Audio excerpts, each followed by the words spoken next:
If I hurt anybody in any of my words, again I beg apology, but I will beg apology 100 times. No prestige issue from my side. For just saying your protests are uncivil, they made the education minister to withdraw his statement. The BJP government has made it everyday occurrence to insult Tamil Nadu, insult the opposition leaders. Today, in the evening, the LOP was insulted. Yesterday, Tamil Nadu people and the members of parliament were insulted. A minister called as uncivilized.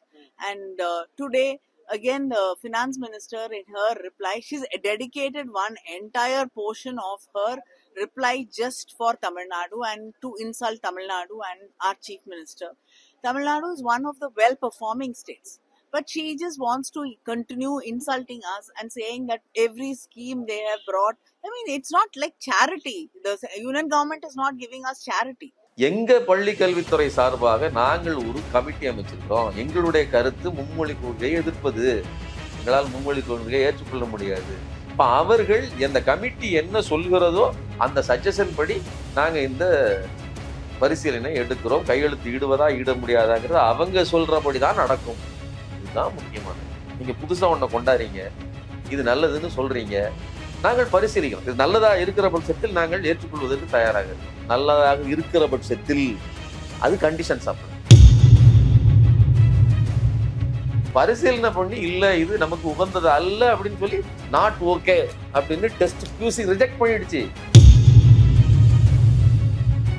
திட்டமிட்டு பொய்யை பரப்புவது, கொடுக்கப்படுகிற அறிக்கையின் முடிவுகள் படி பரிசீலிப்போம், இதுதான் மீண்டும் மீண்டும் முக்கியமா வலியுறுத்தப்படுகிற ஒரு விஷயம். அதை மட்டும் கட் பண்ணி தூர எடுத்துட்டு நீங்க பேசுறீங்க அப்படின்னு சொன்னா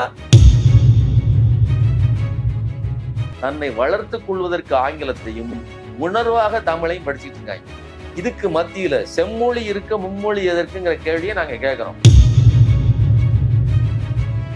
டீலிமிட்டேஷன் ஒண்ணு பண்றான், திட்டம் போட்டு நம்மளை கூறு ஊரா வெட்டுறான். வெட்டி நீ போ, தென்னிந்தியாவினுடைய தயவே இல்லாமல் நாங்க ஜெயிச்சுக்கணும் அப்படின்னு திட்டம் போட்டு பேசுறான். இருக்கிற நியூஸ் சேனல்கள்லாம் ஏதோ திமுகன்னு காயம் பண்ணாங்க. திமுக இல்லை தம்பி, அது தமிழ் மக்களின் பிரச்சனை. அரண்சை நண்பர்களுக்கு வணக்கம். அரண்சை ஊடகம் சுயேட்சையாக இயங்குவதற்காகவே உருவாக்கப்பட்டது. நாம் செய்கிற வேலை உண்மையிலேயே மக்களுக்காக செய்கிறோம் என்பதை நீங்கள் நம்பினால், வாய்ப்பு இருந்தால் இந்த ரேசர் பே QR கோடுக்குள்ளே நீங்கள் அதை ஸ்கேன் பண்ணி எங்களுக்கு உங்களால் இயன்றதை விருப்பம் இருந்தால் ஆதரவு தெரிவிக்கலாம். அரண்சை நேயர்களுக்கு வணக்கம். நான் மதநெறி உலகன். இன்றைய நமது சிறப்பு விருந்தினர் தோழர் சுமன் கவி அவர்கள். நிறைய விஷயங்கள் விவாதிக்க இருக்கிறோம், அவரை வரவேற்கலாம். வணக்கம் தோழர். வணக்கம். கடைசியாக தர்மேந்திர பிரதான் இந்த கடிதத்தை வெளியிட்டு விட்டேன் அப்படின்னு சொல்றாரு. தமிழ்நாடு அரசு இரட்டை வேடம் போடுகிறது, மும்மொழி கொள்கை திணிப்பு அப்படிங்கிறதெல்லாம் இப்பதான் பேசுறாங்க, அன்னைக்கு அதெல்லாம் பேசல. நாங்கள் PMஸ்ரீ அந்த திட்டத்தை சொல்லும்போது நாங்கள் ஆர்வமுடன் இருக்கிறோம், MOUல சைன் பண்றது ஆர்வத்தோடு இருக்கிறோம் அப்படிலாம் சொல்லியிருக்கிறாங்க. அந்த கடிதத்தில் அப்படியே இருக்குது. இப்ப ஏன் மாத்தி பேசுறீங்க, ஒரு பர்சனல் அஜெண்டாவோட நீங்க வேலை செய்றீங்க என்பது போல விமர்சனம் பண்றாரு. எப்படி பாருங்க? அந்த கடிதம் திறந்த வெளியில இருக்குது. அடிப்படையா ஆங்கிலம் புரிதல் உள்ளவர்கள் சாதாரண நம்ம தமிழ்நாட்டை பொறுத்தவரையிலும் ஒரு 8ஆம் கிளாஸ் 10ஆம் கிளாஸ் உள்ள படிச்ச பசங்க எல்லாராலையும் புரிஞ்சுக்கிட்டத ஆங்கிலத்துல தான் இருக்குது. ஆனா தர்மேந்திர பிரதானுக்கு இது புரியல அப்படிங்கிறத பார்க்கும்போது எந்த அளவிற்கு பள்ளி கல்வித்துறை அமைச்சர் நம்ம நாட்டுல இருக்கிறாரு, ஒன்றியத்தின் உயர்கல்வி அமைச்சர் இருக்கிறாரு அப்படிங்கிறத நம்ம பார்க்க வேண்டியது. அதுல என்ன சொல்லப்பட்டிருக்கு, நீங்க இந்த PMஸ்ரீ பள்ளிகளை வேணும், அதாவது நீங்க புதுசா அறிமுகப்படுத்துறீங்க இந்த கல்வி, இந்த PMஸ்ரீ பள்ளியினுடைய தன்மை என்ன அப்படிங்கிறது எங்களுக்கு புரியல, இது நீங்க ஏத்துக்கிட்டா தான் எங்களுக்கு நாங்க ஃபண்ட் ரிலீஸ் பண்ணணும்னு சொல்றீங்க. நாங்க இதை இந்த புரிந்துணர்வு ஒப்பந்தத்தில் கையெழுத்திடுவதற்கு ஆவலாக இருக்கிறோம். இது நீங்க சொல்ற அந்த டேர்ம்ஸ் அண்ட் கண்டிஷன்ஸை ஏற்றுக்கொள்வதற்கு ஆவலாக இருக்கிறோம். ரைட்டு. அதுக்கு அடுத்த வரி, எங்க பள்ளி கல்வித்துறை சார்பாக நாங்கள் ஒரு கமிட்டி அமைச்சிருக்கிறோம். எங்களுடைய கருத்து மும்மொழி கொள்கையை எதிர்ப்பது. எங்களால் மும்மொழி கொள்கையை ஏற்றுக்கொள்ள முடியாது. இப்ப அவர்கள் இந்த கமிட்டி என்ன சொல்கிறதோ அந்த சஜஷன் படி நாங்க இந்த பரிசீலனை எடுக்கிறோம். கையெழுத்து இடுவதா இட முடியாதாங்கிறது அவங்க சொல்றபடிதான் நடக்கும். இதுதான் முக்கியமானது. நாங்க ஆர்வமா இருக்கிறோம், எல்லாம் சரி. இந்த வரியை நீங்கள் ஏன் சொல்லணும் இல்லையா? இதுதானே முக்கியமான வரி. ஆனா ஆர்வமா இருக்கிறோம்னு சொல்லியிருக்கிறாங்க. ஆர்வமா இருக்கிறாங்க. நீங்க அது ஒரு நல்ல வரி. அந்த கடிதத்திலே இருக்கக்கூடிய முக்கியமான வரி, புதிய முயற்சிகளை, புதிய வரவுகளை தமிழ்நாடு ஏற்றுக்கொள்வதில் கல்வியை முன்னேற்றுவதற்கான பாதையில் புதிய முன்னெடுப்புகளை தடுப்பதற்கு தமிழ்நாடு ஒருபோதும் அனுமதிக்காது. நீங்க புதுசா ஒன்ன கொண்டாடுறீங்க, இது நல்லதுன்னு சொல்றீங்க, நாங்கள் பரிசீலிக்கிறோம். இது நல்லதா இருக்கிற பட்சத்தில் நாங்கள் ஏற்றுக்கொள்வதற்கு தயாராக இருக்கோம். நல்லதாக இருக்கிற பட்சத்தில் அது கண்டிஷன் சப்ளை. அப்ப அந்த கண்டிஷன் என்ன? எங்களுக்குன்னு ஒரு டீம் ஆராய்ச்சி பண்ணிட்டு இருக்குது, இதை பரிசீலனை பண்ணுது. பரிசீலனை பண்ணி இல்ல இது நமக்கு உகந்தது அல்ல அப்படின்னு சொல்லி நாட் ஓகே அப்படின்னு டெஸ்ட் QC ரிஜெக்ட் பண்ணிடுச்சு. ரிஜெக்ட் பண்ணதுக்கு அப்புறம் நாங்க இப்ப சொன்னதை தான் செய்ய முடியும். அப்போ தமிழ்நாடு அரசு எந்த இடத்துலையும் ஒத்துக்கிட்டு கையெழுத்து போடல. இந்த சங்கிகள்லாம் இந்த விவாதங்கள்ல பேசுறவங்க கொஞ்சம் கூட மனசாட்சி இல்லாம ஒத்துக்கிட்டு கையெழுத்து போட்டாங்க. அடம் என்ன சொல்றது? அவர்கள் ஒத்துக்கொண்டு கையெழுத்து போடல. நாங்கள் ஏற்றுக்கொள்வதற்கு தயாராக இருக்கிறோம். ஆனால் எங்களுடைய இன்டலெக்சுவல் டீம் என்ன பரிந்துரைக்கிறதோ அதன்படிதான் செயல்பட முடியும். இந்த PN3 பள்ளியில நீங்க என்ன வச்சிருக்கீங்க நாங்கள் பரிசீலித்து பார்ப்போம். இதுல என்ன தப்பு இருக்கு? சரிங்க. அப்ப இவங்க சொன்ன கடிதத்துல இப்படிதான் இருக்குது அப்படின்னா தர்மேந்திர பிரதானுக்கு இது ஆங்கிலம் புரியலையா, அல்லது உயர்மட்டத்தில் இருக்கக்கூடிய IAS ஆபீசர்ஸ் அவங்களுக்கு இது புரியலையா, இல்ல பிஜேபி ஆதரவாளருக்கு புரியலையா? இப்ப என்னன்னா, இப்ப சமூக ஊடகங்கள் இன்னைக்கு திமுக காரங்க எப்படி ட்ரெண்ட் பண்ணிட்டு இருக்கிறாங்க அப்படின்னா, அவங்களுக்கு சரியா இங்கிலீஷ் தெரியல, இது ஒரு எளிமையான ஆங்கிலத்தில் எழுதியிருந்தா ஒருவேளை புரிஞ்சிருக்குமோ கிண்டல் பண்றாங்கல்ல. இல்ல, பிஜேபியை பொறுத்தவரையிலும் ஒரு பொய்யான கருத்தை உருவாக்கி பாருங்க. திமுக ஒத்துக்கிட்டுன்னு 1.5 மாசமா, 1 வருஷத்துக்கு 2 மாசமாவே இந்த விஷயத்தை பொய்யா பரப்பிட்டு இருக்காங்க.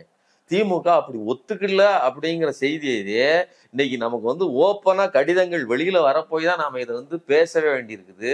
இல்ல அப்படின்னா நமக்குமே கூட ஒரு சின்ன சந்தேகம், திமுக சார்ந்தவர்களுக்கே கூட ஒரு பெரிய சந்தேகத்தை கிளப்புகிற மாதிரி இருக்கக்கூடிய சங்கிகளுக்குள்ள பேசிட்டு இருந்தாங்க.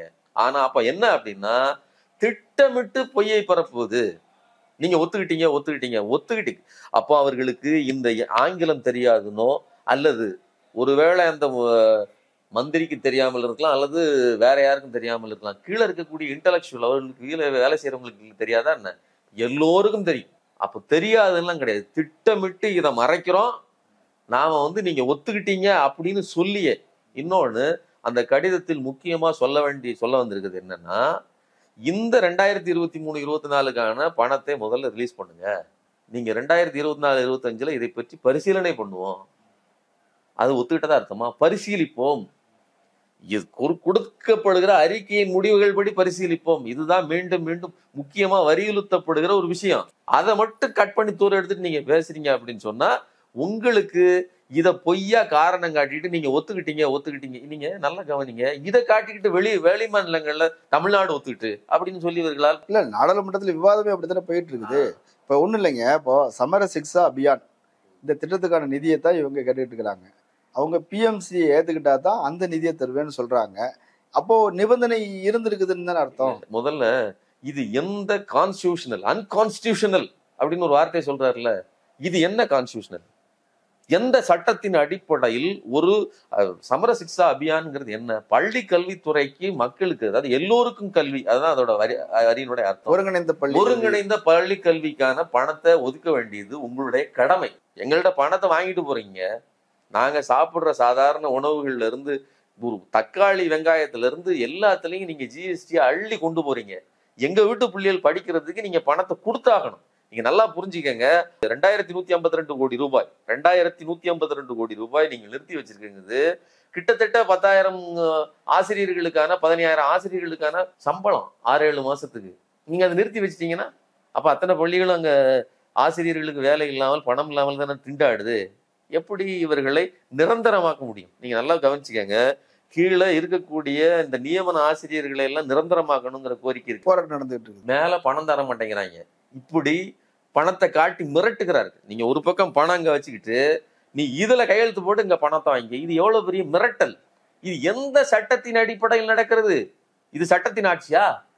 ஏன் பணத்தை வாங்கி வச்சுக்கிட்டு எங்களுடைய பணத்தை இது பண்ணிக்கிட்டு எங்களுக்கு கீழே போராடிட்டு இருக்காங்க. அவர்களை நிரந்தரமாக்குவதற்கு வழி இல்லாமல், அப்போ முழுக்க எங்களுடைய உணர்வுகளுக்கு முரணாக இந்த ஒன்றிய பாஜக அரசு செயல்பட்டு இருக்கு. அதோட மவுத் பீஸாக, அதோட வாயா தான் இந்த தர்மேந்திர பிரதான் இருக்கிறார். தர்மேந்திர பிரதானை வந்து நீ மன்னிப்பு கேட்க வச்சுட்டீங்க, அதனால அவரும் மன்னிப்பு கேட்டுட்டார். 100 முறை நான் கூட நான் மன்னிப்பு கேட்கறேன்னு சொல்லிட்டாரு. ஆனா என்னுடைய நிலைப்பாட்டில் உறுதியா இருக்கிறேன்னு அவர் சொல்றாரு. நிர்மலா சீதாராமன் வந்து ஒரு நியாயமான கேள்வி ஒன்று சொல்றாங்க. நீங்க தர்மேந்திர பிரதானை வந்து மன்னிப்பு கேட்க வச்சுட்டீங்க, நாகரிகமற்றவர்னு சொல்லிட்டாரு அப்படின்னு சொல்லி மன்னிப்பு கேட்க வச்சுட்டீங்க. ஆனா பெரியார் அவர் வந்து தமிழை வந்து காட்டுமிராண்டி மொழின்னு சொன்னாரு. அவருக்கு வந்து நீங்க வந்து அவருடைய படத்துக்கு வந்து மாலை போட்டு மரியாதை எல்லாம் செய்றீங்க. அப்ப அது சரியானு கேக்குறாங்கல்ல. நாங்க இந்த பாஜக சங்கி கூட்டத்துக்கு தொடர்ந்து சொல்றோம், பூனை குட்டியை கவுவதற்கும் பூனை எலியை கவுவதற்கும் வித்தியாசம் இருக்குது. நீங்க கடிக்கிற கடிங்கிறது எங்களை கொல்லுறதுக்கான கடி.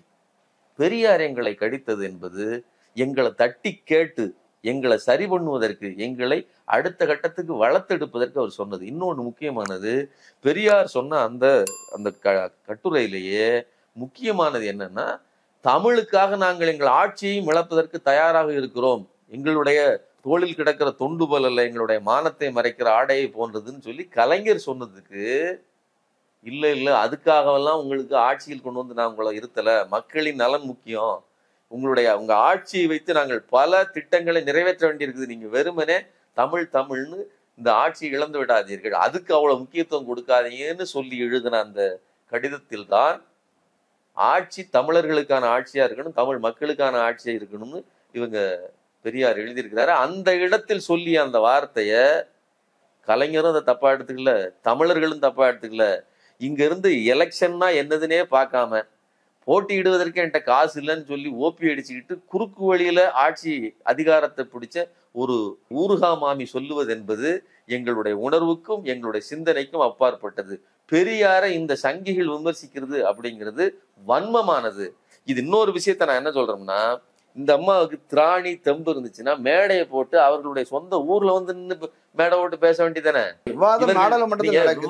நாடாளுமன்ற விவாதம் என்பது நீங்க பொலிட்டிசைஸா ரொம்ப திறந்த ஆழ்ந்த ஒரு விவாதமா இருக்குது. நீங்க வந்து காட்டுமிராண்டி மொழின்னு சொல்லிட்டீங்க, அதுன்னு சொல்லிட்டீங்க. இது எல்லாம் ஆண்டாண்டு காலமாக இங்க இருக்கக்கூடிய சங்கிகள் சொல்லுகிற பொய்யான வதந்தி. பெரியார் தான் தமிழ் சீர்திருத்தத்தை கொண்டு வந்தார், பெரியார் தான் தமிழர்கள் வாழ்வு மலர வேண்டும் சொல்லி ஆங்கில இருமொழி கொள்கையை அவர் ஆதரித்தார்.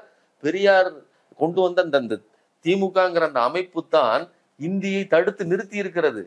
இன்னைக்கு நாம தமிழ்ல இவ்வளவு சுதந்திரமாக இவ்வளவு ஃப்ளோவா இருக்கிறோங்கிறதுக்கு பின்னாடியே பெரியாரின் இந்த திராவிட இயக்கத்தின் பங்களிப்பு இருக்குது. இன்னொன்னு, பல பேர் இங்க இருக்கக்கூடிய சங்கி பயல்களை என்ன நினைக்கிறாங்க, என்ன சொல்றாங்க அப்படின்னா, இவங்கெல்லாம் இல்லாம இருந்தா தமிழ் எங்கேயோ போயிருக்கும், மும்மொழி கொள்கை வந்திருந்தா அங்கே தமிழை தமிழர்கள் இவ்வளவு தெளிவாக உச்சரித்து பேசுவதற்கு, கவிதை பாடுவதற்கு, எல்லாவற்றுக்கும் இந்த 200 ஆண்டு காலத்துல தான், நாம இந்த வெள்ளைக்காரன் வந்ததுக்கு அப்புறம் தான் நாம தமிழில் இவ்வளவு பாண்டித்தியம் பெற்றிருக்கிறோம். நல்லா கவனிச்சுக்கணும். கடந்த காலங்கள்ல தமிழ்ங்கிறது என்னவா இருந்துச்சு அப்படின்னா, சமஸ்கிருதம் பிராமணர்களுக்கு, தமிழ் வெள்ளாளர்களுக்கு.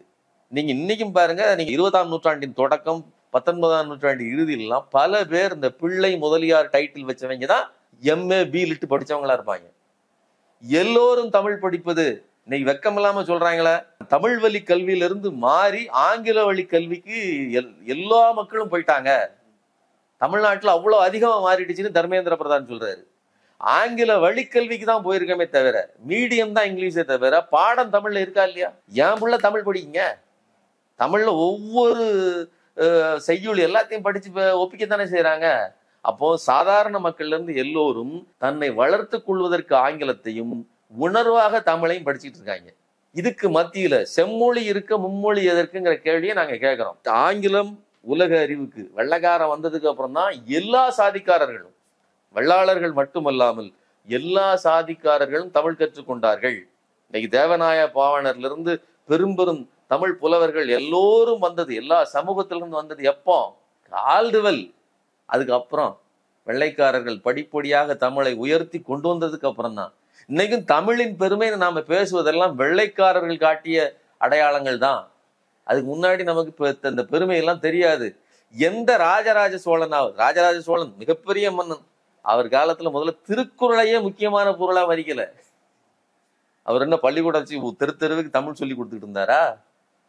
இன்னைக்கு பேசுகிற இவர்களுக்கெல்லாம் தன் பாட்டி காலத்தில் தாத்தா காலத்தில் தமிழ் எத்தனை பேருக்கு தெரியும்? ரோட்ல வண்டி கார் வந்துச்சுன்னா, தம்பி எந்த ஊருக்கு போகுது அண்ணனா ஹிந்தியில எழுதியிருந்தா இல்லைன்னா ஜாப்பனீஸ்ல எழுதியிருந்தானா, வண்டி எந்த ஊருக்கு போறதுன்னு எத்தனை கிளவி கேட்டுட்டு இருந்துச்சு. இன்னைக்கு எல்லாரும் இங்கிலீஷ்லயும் தமிழ்லையும் எழுதியிருக்கிற போற டக்குன்னு வாசிக்கிறாங்களே, தமிழ்லையும் வருது இங்கிலீஷ்லயும் வருது. அப்ப பிள்ளைகள் எவ்வளவு வசதியா இருக்குது. நீ என்ன கேட்டுக்கிட்டு இருக்கிற, இந்த போர்டுல எல்லாம் ஹிந்தியை அழிச்சுட்டா ஹிந்திக்காரன் எப்படி படிப்பான்னு கேள்வி கேட்டுக்கிட்டு இருக்கிற. உனக்கு கவலை அது. நான் என்ன சொல்றேன், தர்மேந்திர பிரதான் இருக்கார் இல்லையா, அவருடைய சொந்த ஊர்ல ஒடியா மொழி செத்து போச்சு. அந்த மொழியை யாரும் படிக்கல. நீங்க உங்க பிள்ளைய பணம் இருக்கு, நீங்க எதை வேணாலும் படிக்க வச்சுக்கீங்க, ஜப்பான்ல கூட படிக்கீங்க, அது இல்ல பிரச்சனை. உங்களுடைய கல்வி கட்டமைப்பில் ஒடியா மொழி கட்டாயம்னு இருக்கா இல்லையா, அதை சொல்லுங்க. இப்படி நீங்க சமஸ்கிருதத்துக்கும் இந்திக்கும் வலுக்கட்டாயமா நின்றதுக்கு பிறகு நீங்க எப்படி உங்களுடைய மொழியை காப்பாற்ற முடியும்? அப்போ உங்களுடைய அடையாளத்தை இழந்து செத்து தன்னுடைய அடையாளத்தை விட்டுட்டு வந்த ஒரு நபர் எங்களுடைய அடையாளத்தை பிரைட பத்தி பேசுறதுக்கு உங்களுக்கு என்ன தகுதி இருக்கு? அவர் சொல்றாரு, அவருடைய இந்த ட்விட்டர்ல போட்டிருக்கிறார், திமுக இதை மொழி உணர்வாக அதை ஒரு பொலிட்டிசைஸ் பண்ணுது, இவர்கள் தமிழுக்காக ஒன்றும் செய்யவில்லை. ஒண்ணு புரிஞ்சுக்கங்க, இந்த சங்கி பசங்க எல்லாம் நயமா திட்டம் போட்டு வடக்க இமாலயம், அங்கே கைலாசம், சிவன் இதெல்லாம் வச்சு அங்க வியாபாரம் பார்த்துக்கிட்டு, தெற்கே தென் குமரியில அந்த முகத்தை சிதைக்கிற விதமா ஒரு பெங்கால் சாமியார், அவர் தான் இளைஞரை கொண்டு வாருங்கள்னு சொன்ன விவேகானந்தரை வச்சு விவேகானந்தர் பாறையை உருவாக்கி ஒரு சங்கித்துவத்தை அங்க அப்படியே விதைக்கிறாங்க. கலைஞர் வந்தாரு, கல்ல நாட்டினாரு, 76ல தொடங்கின கனவு 2000க்கு அப்புறம் அதை சிலையா தூக்கி நிறுத்துறாரு. என்ன, இன்றைக்கும் அந்த மூலையில் எல்லை சாமியாக நிறுத்தி வச்சிருக்கிறாரு திருவள்ளுவரை. நீ திருவள்ளுவர் என்ன பண்ற, நான் திருவள்ளுவருக்கு பெருமை சேர்த்துக்கிறேன்னு சொல்லி பாஜகவை சேர்ந்த தருண் விஜய் திடீர்னு அவருக்கு தமிழ் பாசம் நான் திருவள்ளுவரை தூக்கிட்டு போகணும்னு சொல்லி பொன்னாரு இன்னாரு எல்லாரும் சேர்ந்து தூக்கி கொண்டு போய் இங்க கங்கை கரையில சாக்கடைக்கு மத்தியில தூக்கி போயிட்டாங்க. திருவள்ளுவரை இதை விட அவமானப்படுத்த முடியுமா? அப்ப திருவள்ளுவருக்கு பெருமை சேர்த்தது யாரு, வள்ளுவர் கோட்டத்தை கட்டினது யாரு? இதெல்லாம் கலைஞர். அப்போ திராவிட இயக்கம் என்பது மக்களின் ரத்தத்தோடும் சதையோடும் உணர்வோடும் ஒன்றி இருக்கிற இயக்கம். ஒன்னே மாதிரி அங்கிருந்து இறக்குமதி செஞ்சு நிர்பந்திச்சு வாயில திணிக்கிற, வாய பழன்னு சொல்லி இந்த சந்தைக்கு அனுப்பும் போது தண்ணிய வாயக்கத்துல ஆட்டுக்கு வாயில திணிப்பாங்களே, அதே மாதிரி இந்தியை திணிச்சுக்கிட்டு இருக்கிற ஒரு வியாபாரி நீ. உன் தேவைக்காக என்னை எடை கூட்டுவதற்காக என் வாயில் இந்தியை திணிச்சுக்கிட்டு இருக்கிற வியாபாரி நீ. உனக்காகலாம் நாங்க ஹிந்தி கத்துக்கிட முடியாது, ஹிந்தி தெரியாது போடான்னு தான் நான் பதில் சொல்லுவேன். இந்த சண்டை போடுறோம் நாடாளுமன்றத்துல தொடர்ந்து 2-3 நாளா அந்த விவாதம் நடந்துகிட்டு இருக்குது, நாடு முழுக்க விவாதம் நடந்துட்டு இருக்குது. இதனால தமிழ்நாட்டுக்கு என்ன பலன், இந்தியாவுக்கு என்ன பலன்? இது ஒரு வெட்டி சண்டை. ஏன் தேவையில்லாம இந்தி மொழி உணர்ச்சி எல்லாம் தூண்டிட்டு விமர்சனங்கள் வருது. இல்ல, முதல் விஷயம், இது மொழி விஷயம் மட்டும் கிடையாது. இன்னைக்கு நடந்துகிட்டு இருக்கிற யுத்தம் என்பது மொழியால் நடந்து கொண்டிருக்கிறது மட்டும் கிடையாது, பணம் நிதியாலும் நடந்துகிட்டு இருக்கு. நிதியும் கொடுக்க மாட்டாங்க, வரலையே, நிதியும் வரல, நிதி கொடுக்க மாட்டேங்கிறாங்க. அதாவது மொழி நிதி பிரச்சனை, இன்னொன்னு உரிமை சார்ந்த பிரச்சனை, தமிழ்நாட்டின் உரிமை, இன்னொன்னு தமிழ்நாட்டின் தன்மானம் சுயமரியாதை சார்ந்த பிரச்சனை. நீங்க உங்களுடைய உரிமைகளை உணர்வுகளை சொல்வதற்கான திராணி இருக்கணும். அந்த திராணியை எடுப்பதற்கான வேலையை என்ன பண்றாங்க, டீலிமிட்டேஷன் ஒண்ணு பண்றான். திட்டம் போட்டு நம்மளை கூறு ஊரா வெட்டுறான். வெட்டி நீ போ, தென்னிந்தியாவினுடைய தயவே இல்லாமல் நாங்க ஜெயிச்சுக்கிடுவோம் அப்படின்னு திட்டம் போட்டு பேசுறான். அதோட நிலை என்னவாகும்? ஒருவேளை இது நடந்துச்சு அப்படின்னு சொன்னா, நாம் சுயமரியாதை மண், பெரியார் கட்டி வைத்த மண், பெரியாரினுடைய உணர்வுகளிலிருந்து வந்த மண், நமக்கு சுயமரியாதை இருக்குன்னு பேசுவோம். தனிநபர்களின் சுயமரியாதை மட்டுமல்ல, தமிழ்நாடுங்கிற ஒட்டுமொத்த மாநிலத்தின் சுயமரியாதையும் வேணும். ரெப்ரசன்டேஷன் தான் சுயமரியாதைங்க. நீங்க இங்க பேசுறீங்கன்னா அங்க வலிக்கணும். இன்னைக்கு தர்மேந்திர பிரதான் பதில் பேசுறாரு, மன்னிச்சுக்கங்க அப்படிங்கிறாரு. ஏன் மன்னிச்சுக்கங்கிறாரு? நாளைக்கு நான் இந்த ஊருக்கு வரணும், இந்த ஊர்லயும் என்னுடைய கட்சி வளரணும், இந்த கட்சியினுடைய இந்த மக்கள் எனக்கு ஓட்டு போடணுங்கிற தேவை இருக்கு. உன்னுடைய ஓட்டும் தேவையில்லை, உன்னுடைய இதுவும் தேவையில்லைன்னு இருந்தா அவர்கள் வெறுமனே கவுபெல்ட்டுக்குள்ளே தங்களுடைய காரை ஓட்டிக்கிட்டு வாழ்க்கையை ஓட்டிக்கிட்டு அதை வச்சு மட்டுமே ஜெயிச்சுக்கிடுவாங்க. அப்படின்னு இருந்தால் உங்களுடைய பேச்சுக்கு என்ன மரியாதை? நீங்க தெலுங்கு எம்பி ஒருத்தர் தெலுங்குலே பேசி அவமானப்பட்டாரு. இந்த ஜீரஞ்சி ஒரு தடவை பேசுனதெல்லாம் இருக்குது. ஹிந்தி சினிமாவுக்கு மத்தியில தெலுங்கு சினிமாவை கொண்டு போய் விட்டோம்னா ரொம்ப கேவலமா பார்ப்பாங்க அப்படின்னு இதை பேசியிருக்காரு. இவ்வளவு இழிமையை நீங்க சுமத்திக்கிட்டு இருக்கீங்க. அது எது சார்ந்தது? அது வெறும் மொழி சார்ந்தது இல்ல, தன்மானம் சார்ந்தது. அந்த தன்மானத்தை நீங்க ப்ரூவ் பண்ணணும்னா உங்களுக்கு அந்த வலிமை இருக்கணும்னா உங்களுக்கு ரெப்ரசன்டேஷன் இருக்கணும். அதை குறைக்கிற வேலையை இந்த டீலிமிட்டேஷன் பண்ணுது. இத திமுக பிரச்சனை அப்படின்னு பார்க்க கூடாது. இது தமிழ் மக்களின், தென்னாட்டு மக்களின் தன்மானம் சார்ந்த பிரச்சனை. இது மொழி பிரச்சனை மட்டும் கிடையாது, இது கல்வி பிரச்சனை மட்டும் கிடையாது, இது நிதி பிரச்சனை மட்டும் கிடையாது, இது அரசியல் பிரச்சனை மட்டும் கிடையாது. முழுக்க முழுக்க நம்முடைய சுய நிர்ணயம், சுய மரியாதை சார்ந்த பிரச்சனை. நீங்க நல்லா கவனிச்சுக்கங்க, திராவிட இயக்கத்தின் வேறு எங்க இருக்கு? சுயமரியாதை. அதுதான் முழக்கம். அந்த ஒட்டுமொத்த தமிழ்நாட்டின் சுயமரியாதையை காக்கிறதுக்கு தான் இன்னைக்கு நாம போராடிக்கிட்டு இருக்கிறோம். அந்த சுயமரியாதையின் வெளிப்பாடு தான் இன்னைக்கு வலுவாக கனிமொழி அவர்கள் முழங்கி இருக்கிறாங்க. எதிர்த்து நாங்கள் 1000 முறை கூட மன்னிப்பு 100 முறை கூட மன்னிப்பு கேட்பதற்கு தயாராக இருக்கிறேன்னு அவர் பதில் எழுதுகிறார். அப்போ உங்களுடைய அந்த சுயமரியாதைக்கு மதிப்பு இருக்கு. நீங்க இல்லைன்னா என்ன நடக்கும்? சிம்பிளா சொல்றேன், உங்களுடைய ஓட்டோ உங்களுடைய ரெப்ரசன்டேஷன் எனக்கு தேவை கிடையாதுன்னு ஒரு ஆட்சி முடிவு பண்ணி விட்டால் மணிப்பூர்ல என்ன நடக்குங்க? போய் பார்க்க மாட்டாங்க. அது இங்க எக்கேடு கெட்டுக்கு போனாலும் பரவாயில்ல, அங்க இருக்கக்கூடிய வளங்களை சுரண்டணுமா இங்க இருந்தே கையெழுத்து போடுவாங்க. எல்லாத்தையும் செய்யறாங்களா? அந்த மக்களுக்கு ஏதாவது உணர்வு இருக்கு, உரிமை இருக்குன்னு இவர்களுக்கு உணர்ச்சி உண்டா? பிரதமர் என்னைக்காவே பார்த்திருக்காரா? இப்படி தென் மாநிலங்களை எல்லாம் மாற்றுகிற வேலையைத்தான் இந்த பாஜக செய்கிறது. ஏதோ ஒரு மணிப்பூர் அல்லது ஒரு அங்க இருக்கக்கூடிய அந்த வடகிழக்கு மாநிலங்களின் நிலையில் தமிழ்நாடு உட்பட தென் மாநிலங்கள் எல்லாவற்றையும் மாற்றுகிற வேலையைத்தான் இவர்கள் செய்கிறார்கள். இதுல ஒரு பகுதி தான் இந்த பணம் கொடுக்காமல் PMC பள்ளிகளை திணிப்பது, மும்மொழியை திணிப்பது. ஆனா எல்லா விதங்களிலும் நமது உரிமைகளை, நமது உணர்வுகளை நசுக்குகிறது பாஜக. சரி, இப்போ நிதி தரல அப்படின்னு சொன்னா இப்ப நமக்கு ஒரு பெரிய பாதிப்பு ஏற்படுது. மக்கள்கிட்ட ஒரு அதிருப்தி வரும்ல, என்ன இவங்க பணத்தை ஏதோ ஒரு வகையில இப்போ ADMK சொல்லும், நாங்கள் இந்த மாதிரி சண்டை போட்டுலாம் இருக்கிறது இல்லை, இணக்கமா போவோம், நிதியை என்ன கொடுக்குறாங்களோ அதை வாங்கி அதை பயன்படுத்திக்குவோம். இவங்க எல்லாத்துக்கும் சண்டை போட்டுக்கிட்டு மத்திய அரசை, ஒன்றிய அரசை பகைச்சிக்கிட்டு இருக்கிறாங்க. இதனால நிதி வரல, இதனால பள்ளி கல்வித்துறை பாதிக்கப்படுது, தமிழ்நாடு பாதிக்கப்படுது. இப்போ மக்களுக்கே வெறுப்பு வரும் தானே. இது இந்த அரசியல் தெரியாத தற்குறி விஜய் பேசின டயலாகுக்கும் நீங்க கேட்ட கேள்விக்கும் ரொம்ப நெருக்கமா ஒண்ணு இருக்குது. என்னன்னா, கொடுக்க வேண்டியது அவர்களுடைய கடமை, பெற வேண்டியது உங்களுடைய உரிமை அப்படின்னு. என்ன கடமை உரிமை? கொடுக்காம அவன் வஞ்சிக்கிறான். போராடிக்கிட்டு இருக்கிறான். இந்த போராட்டத்துல நீங்க என்ன பங்கு வகிக்கீங்க? இது வெறுமனே கட்சியின் பிரச்சனையா? மறுபடியும் சொல்றேன், இந்த தற்குறிகள் இருக்கு இல்லையா, யாரு இந்த அண்ணாமலை மாதிரியான நபர்கள்லாம் ஏதோ அது திமுக அப்படின்னு இருக்கிற நியூஸ் சேனல்கள்லாம் ஏதோ திமுகன்னு காயம் பண்ணாங்க. திமுக இல்ல தம்பி, அது தமிழ் மக்களின் பிரச்சனை. எம்பிகள் எல்லாத்தையும் திமுக மேல அன்சிவிலைஸ்ட்னு சொன்ன வார்த்தையை அது தமிழர்கள் மேல் வைக்கப்பட்ட வார்த்தைன்னு ஏன் சொன்னா, எலெக்டடா நாங்க ஆதரிச்சு, மக்கள் ஆதரிச்சு ஓட்டு போட்டு இத்தனை லட்சம் பேர் கையில நாமம் போட்டு போய் காத்து கிடந்து உருவாக்கிய அரசு இது. அத்தனை எம்பிகளை அனுப்பிச்சு வச்சிருக்கிறோம். அவங்கள நீங்க அன்சிவிலைஸ்ட்னு ஈஸியா சொன்னீங்கன்னா அது எங்கள் மேல் வீசுகிற அவச்சொல் தானே. அதை நாங்க அப்படி புரிஞ்சுக்கிடுறோம். அதனாலதான் தமிழ்நாடு எதிர்வினையாற்றுது. இதுல எதிர்கட்சியா இருக்கக்கூடிய நீங்கள் என்ன பணியாற்றி இருக்குங்கிற கேள்வியை புதுசா வந்திருக்கிற விஜய் இங்க கேட்கிறோம், ஏற்கனவே ஆண்ட அதிமுகவுக்கு கேட்கிறோம். அதிமுக என்ன பண்ணுச்சு? இந்தி தெரிஞ்சவன் தமிழ் தெரியாதவன் கூட வேலையில வரலாம் அப்படின்னு கையெழுத்து போட்டு கொடுத்தாரு OPS. EPS என்ன பண்ணி கொடுத்தாரு? எல்லாத்தையும் காட்டுற இடத்துல எல்லாம் கையெழுத்து போட்டு கொடுத்து உதய் மின் திட்டம் 2 ரூபா பொருளா 7 ரூபாய்க்கு வாங்குறதுக்கு, உற்பத்திக்கு ஆகிற மின்சாரத்தை 7-8 ரூபாய்க்கு சந்தை விலையை விட அதிகமா வாங்குறதுக்கு கையெழுத்து போட்டு கொடுத்த ஒரு துரோகிகள் இவங்க. அப்ப நாங்க சண்டையை போடலைன்னா அடி வாங்கிட்டு உட்கார்ந்துக்கிட்டீங்க, அதனாலதான் உங்களை அடிமைன்னு நாங்க சொன்னோம். இது சூடு சுரத்த உள்ள, தன்மானம் உள்ள, சுயமரியாதையை தன் கொள்கையாக கொண்ட அரசு அது போராடுது. அதுதான் மக்கள் புரிஞ்சுக்கிட்டாங்க. எதிராளிகளுக்கு புரியறதுக்கு சூடு சொரணை வேணும். சூடு சொரணை அப்படின்னா இப்ப நாம் தமிழர் கட்சி இருக்குது, தமிழ் இனம் தமிழ் உரிமைன்னே அது இயங்கக்கூடிய கட்சி. அவங்களே திமுக செயல்பாடு மேல பெரிய அதிருப்தி தானே தெரிவிச்சு. நாம் தமிழர் எல்லாம் மேடையில் பேசுறதுக்கு, சண்டை அப்படியே வாய் கிளிய பேசுவதற்கு சீமான் தயார். அதுவும் திமுகவை எதிர்த்து, பாஜகவை எதிர்த்து. இன்னைக்கு இவ்வளவு பிரச்சனை நடந்துட்டு இருக்கு. டீலிமிட்டேஷன் பத்தி சீமானுடைய நிலைப்பாடு என்ன? அதற்கு எதிராக சீமான் என்ன செய்ய போகிறார்?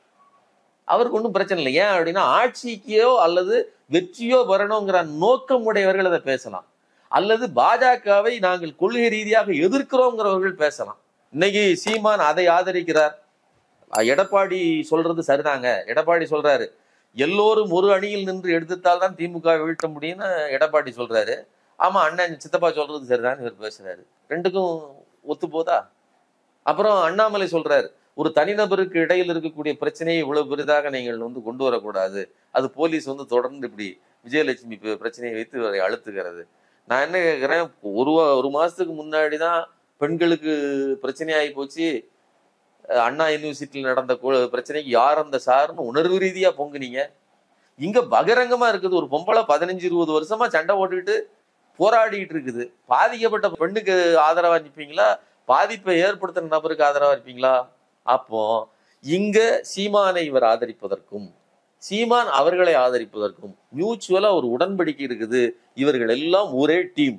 நீங்க விஜயா இருந்தாலும் சரி, விஜய் என்ன சொல்றாரு, டீலிமிட்டேஷன் மக்களுக்கு இது ஒன்றும் அர்ஜென்டான ஒரு முக்கியமான பிரச்சனை இல்லைங்க, மக்கள் பிரச்சனை இல்லை. அதோட பொருள் என்ன? உங்களுக்கு ரெப்ரசன்டேஷனே இருக்காது, உங்களுடைய முக்கியத்துவத்தை கெடுக்கிற அடித்து வீழ்த்துகிற வேலையை அவர்கள் செய்கிறார்கள். நீங்களே இல்லாமல் கூட அவர்கள் அங்கே ஆட்சி அமைக்க முடிந்து திட்டம் முகுத்து வேலை செஞ்சுட்டு இருக்காங்க. அப்படி வந்துட்டாங்கன்னா இன்னைக்கு மன்னிப்பு கேட்கிற தர்மேந்திர பிரதான் நாளைக்கு போச்சு அப்படின்னு விட்டுட்டு போயிடுவாரு. அதான் நடக்க போகுது. நாளைக்கு நீங்க ஜெயிச்சு போய், நீங்க ஒரு கட்சி தானே வச்சிருக்கீங்க, நாளைக்கு 10-20 வருஷம் கழிச்சு கூட நீங்க உங்க எம்பி போய் உட்கார்ந்துருந்தோம்னா தர்மேந்திர பிரதான் இதை விட மோசமா தான் நடத்துவாரு. அப்படித்தானே? இதுக்குத்தான் நாங்க போராடுறோம்னு சொன்னா இது மக்கள் பிரச்சனை இல்லைன்னு நீங்க சொல்றீங்கன்னா அதுக்கு பொருள் என்ன? அப்போ மக்கள் பிரச்சனையிலிருந்து முற்றிலுமாக விலகுவதும் மக்களை பிரச்சனையிலிருந்து விலக்குவதையும் சீமான் செய்யறாரு, விஜய் செய்யறாரு, அதிமுக செய்து, இவர்கள் எல்லாம் பாஜகவுக்கு வேலை செய்யறாங்க. மொத்தத்தில் பாஜகவின் கூட்டாளிகள் அப்படின்னு நாங்க சொல்றோம். நிறைய தகவல்கள் சொல்லியிருக்கிறீங்க, மக்களுக்கு பயனுள்ளதா இருக்கும்னு நினைக்கிறேன். கலந்து கொண்டு கருத்துக்களை பகிர்ந்தமைக்கு நன்றி. நேரில் மற்றொரு விருந்தினரோடு மீண்டும் சந்திக்கலாம். நன்றி.